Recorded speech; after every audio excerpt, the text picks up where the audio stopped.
This demo shows how transformations can be used to manipulate nonlinear equations into a form for linear regression analysis. 4 different equations are shown on the left-hand side of the window and can be selected with the radio buttons.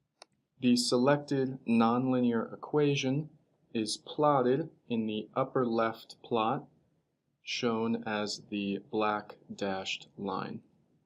Experimental data are generated from this equation by adding white Gaussian noise and are shown as the blue circles.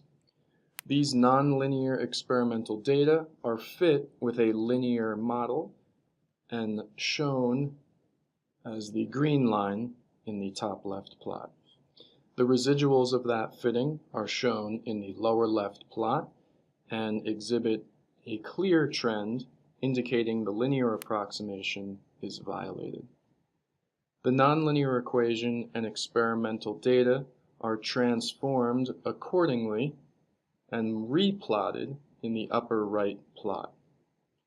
The transformed data are fit with a linear model shown in the green, and the residuals of this linear regression are shown in the lower right plot.